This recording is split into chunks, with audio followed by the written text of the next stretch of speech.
Hi everyone, good morning. Today I thought about a word which sounds circumduction. And circumduction is when you have a point that doesn't move and the other part moves and creates a circle. So we're going to look at circumduction in the body, and we're going to start by sitting on the edge of the chair with the two sitting bones right there on the edge of the chair. Make sure that you're feeling those two sitting bones. And from here, we're going to use the center between those two bones as the center, and the top of the head, the one that's going to make the circle. We're not going to move the ribs yet. We're going to move as one unit, and we're going to circle small circles around the sitting bones, where the bottom makes a tiny, tiny, tiny little circle, and the top makes a little bigger circle. The vision that I have in my head, the picture that I create in my head, is of an ice cream cone. And see if you can create a handmade ice cream cone that's as round as coned, and beautiful round opening at the top.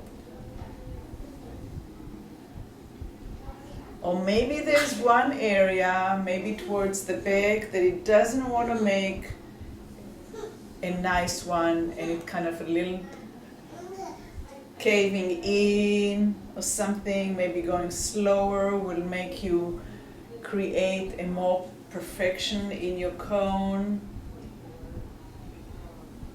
So we have to turn our outside eyes inwardly and start feeling the movement. So instead of just looking at it as an exercise of turning around and around, you're going inwardly and you're trying to feel which parts are moving, which parts are not moving. Maybe you can use an exhale in the parts that's a little bit harder, or maybe slowing down. Or maybe, like for me, the right side in the back here is a little bit tougher, so maybe I can go back and forth and kind of really learn it and perfect that curve going back. Maybe you have the same kind of difficulty in one area more than the other. And now we're going to try to reverse it and create the cone.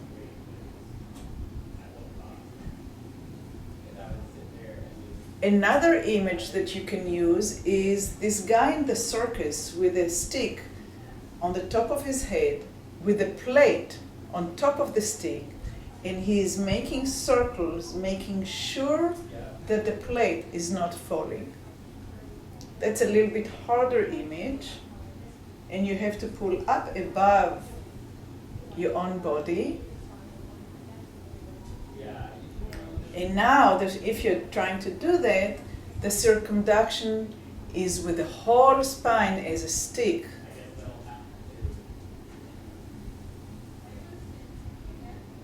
And come to the center. And we're going to do it in a minute again, because there's a distinction. If we're just making an opening with the head, then it can be kind of flat to the floor or to the pelvis without any problem. But if we're going higher and we have a plate, as we go out, the plate will start tilting. So I need to do something with my head to keep it flat. And I go to the other side. Again, I don't want it tilting with the opening. It needs to be flattened. So let's do it again and see if the head can respond to the circling of the pelvis. So you may want to really slow it even more and maybe do a smaller opening, and see if your head goes in opposite direction to the direction that the hip is going. Can you become aware of that? Or is it too complex? The bottom of your spine and your top of the spine are working in opposite direction so you can stay flat to the chair or flat to the floor, and stop in the center. And let's go to the other direction and see if that direction is easier, smoother, now that the brain already has an understanding of what we're doing.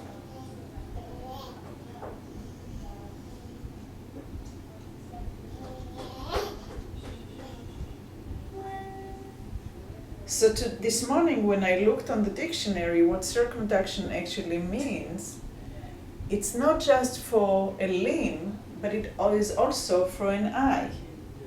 So the eye can make circles as well.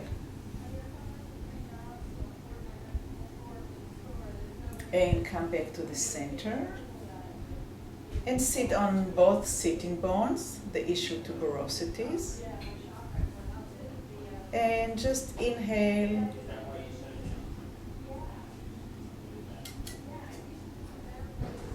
and exhale. And take a few more breaths in and exhale. And get in touch with how you feel.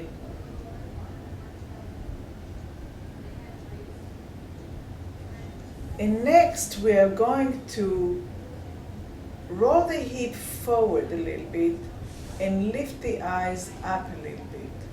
And roll the hip back and roll the eyes down. Roll the hip forward and lift your head just enough to fit with the movement of the pelvis. So you rolled off your sitting bone, just so, and your eyes went the same distance down and your neck went flexing. And then you extend the hip and you extend the neck and the eyes will go just a little bit above the horizon. And feel the connection between the eye movement and the hip movement.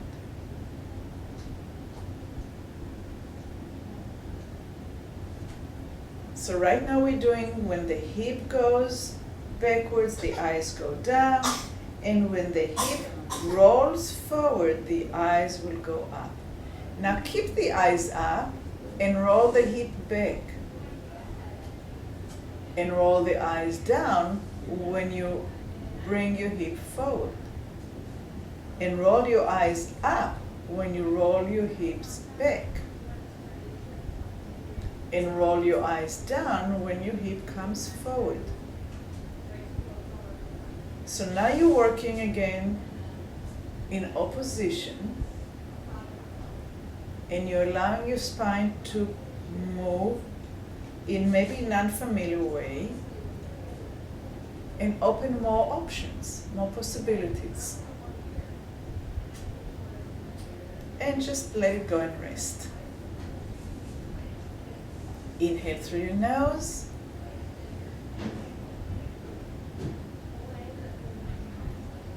And exhale through your nose. And now we're going to do the circumduction starting with the base of the neck. So we have 7 vertebrae in the neck. The 7th one is the one that has a little bump at the base of the neck.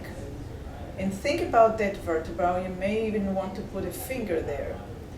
And think about this being the base of your cone, and the head, the opening of the cone, and create a circumduction.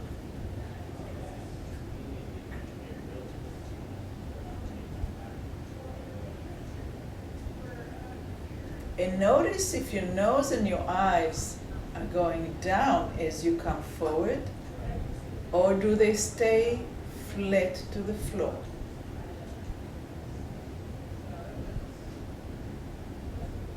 And try both. Allow the eyes and the nose to kind of drop and not be parallel to the ceiling.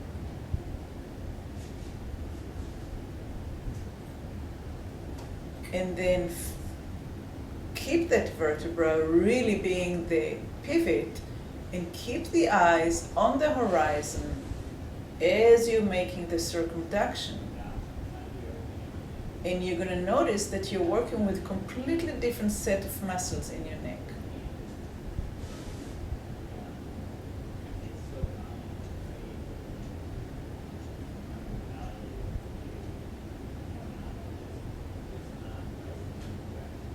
So many of us are using telephones and iPad and looking down and concentrating for hours on end at the screen. And we're creating a fixation and stretching of the ligaments and the tendons and the muscles in one area. So this can maybe introduce the movement of the muscles around the neck and around those vertebrae. So we're going to go now to the other side.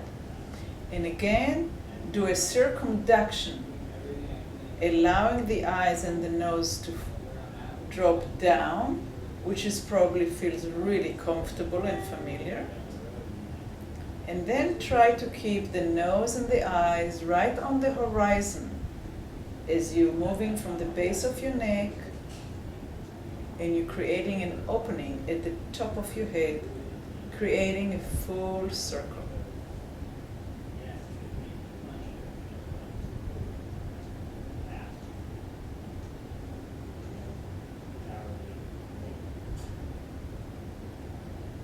And come to the center and rest.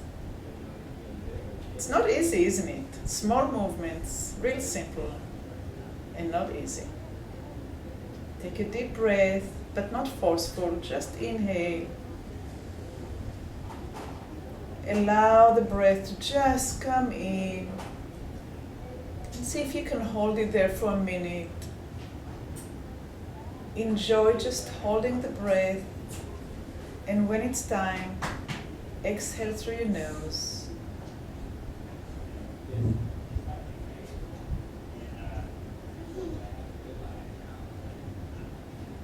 And again, inhale through your nose.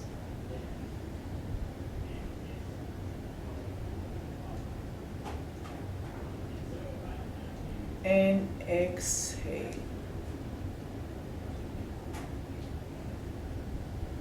Let's look at the elbow. Bring the elbow up forward and create a movement where your hand is making the opening and your elbow is staying as stable as you can. Notice how the palm of your hand needs to turn in and out. We have two bones in the forearm, the ulna and the radius, and they are rotating one on top of the other. Is going in a little bit easier than going out?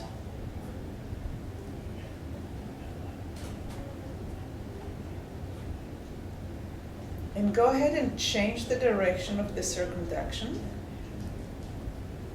So if you did do clockwise, do counterclockwise. I did counterclockwise, now we're doing clockwise. Can you do it without really moving the elbow up and down and just going around, using the muscles and the bones and the tendons around the forearm, mostly.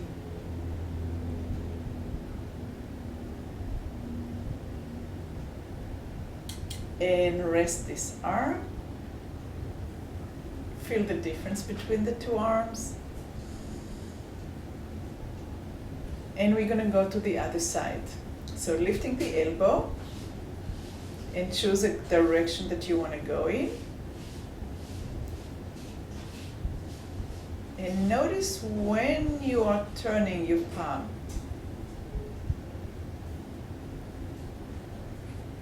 The bone that's rotating is the one that goes in the side of your thumb. That's the ulna, going over the radius. That's if I remember my anatomy. many years ago.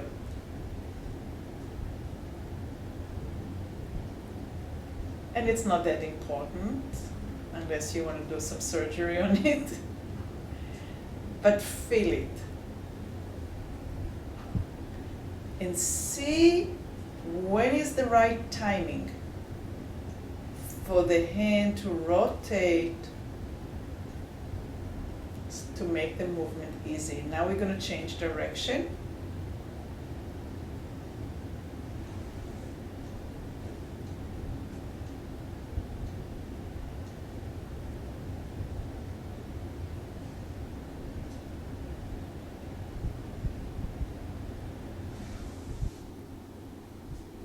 And rest.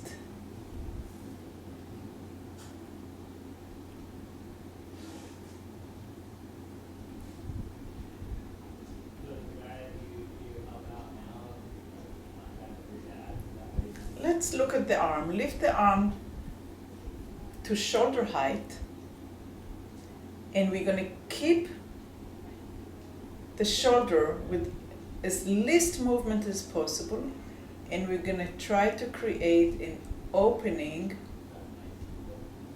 at the end, at the fingertip. Maybe put your hands on your ribs and feel what's happening. And do you want to turn your palm here as well?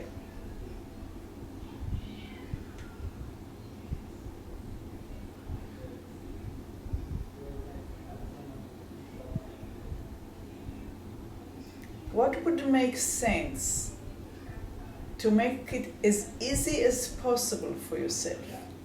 Where your body is supporting you, your ribs are working, the muscles in between the ribs are working, your shoulder is resting, you're not up here trying hard, your shoulder is dropped, your scapula, the latissimus dorsi is engaged, and you're trying to keep the shoulder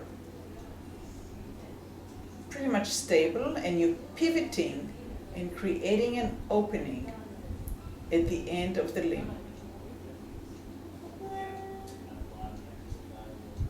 And let's change direction.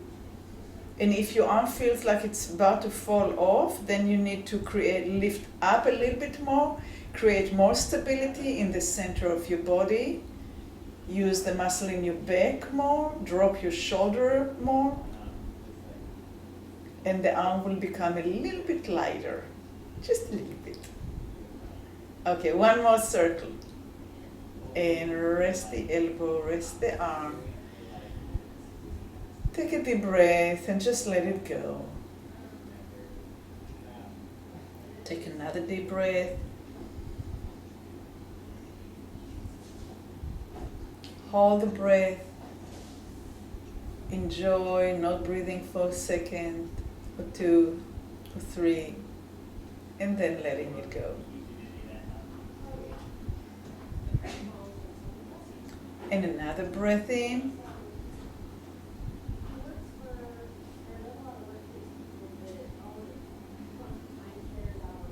And holding.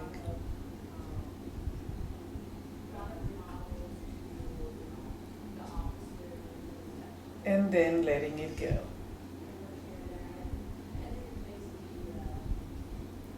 And then lift the other arm up.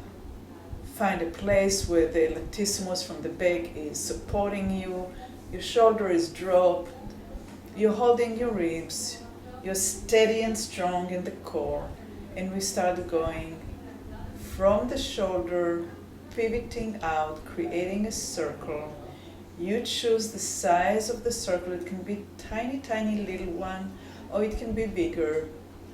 And notice if it's easier, if you're turning your palm as you go up.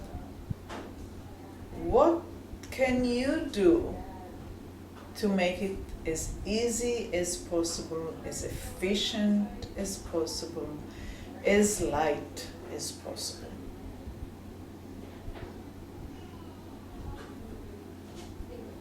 Can your thumb be the hitchhiker that shows which way you want to go?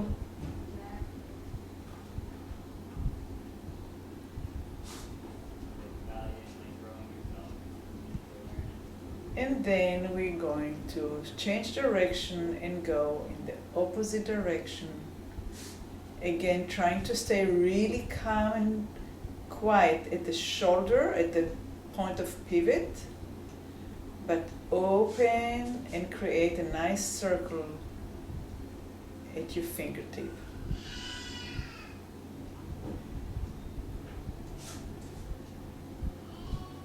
And one more circle, just to know that you can do it. And rest your shoulder, your elbow, and your hand. And just come to the center and just be with it for a minute.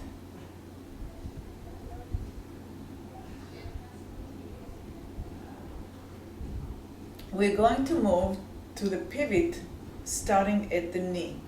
And I think we're going to go in slouch, leaning on the back of the chair, lifting the knee up. If you need to support the leg, you can support it. If you support it, I would suggest to interlace your finger the non-habitual way. And we're going to start circling in one direction, keeping the knee as quiet as you can. So look at it and tell it to not move, but stay quiet as your fibula and tibia are circling, pivoting underneath it.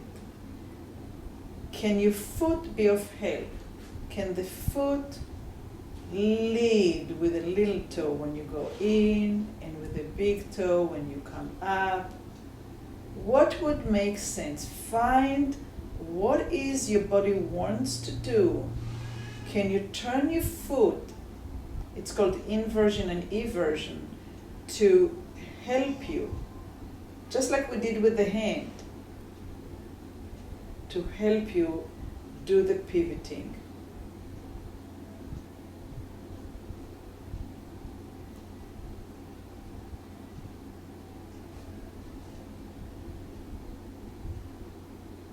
And let's change direction.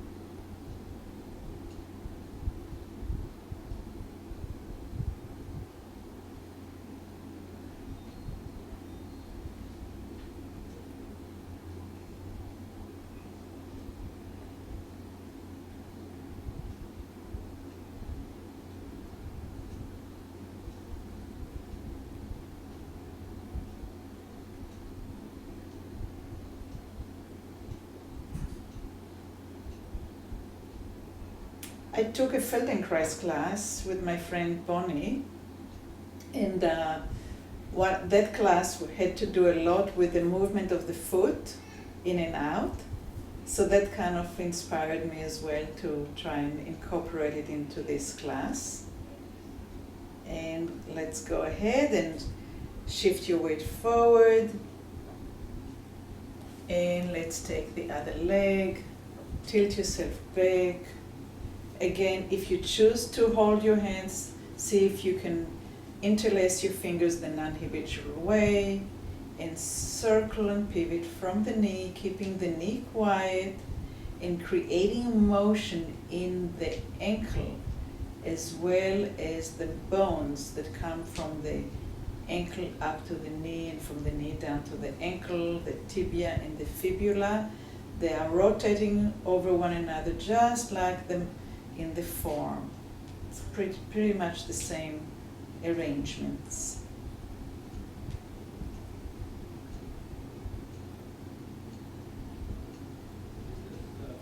Is it possible to rotate those bones and move the ankle and the toes without getting a lot of movement in the knee?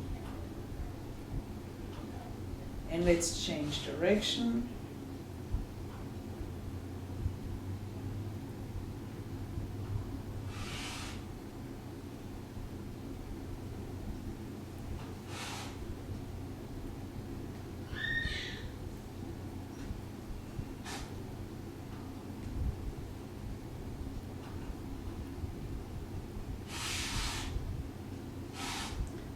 And pull yourself forward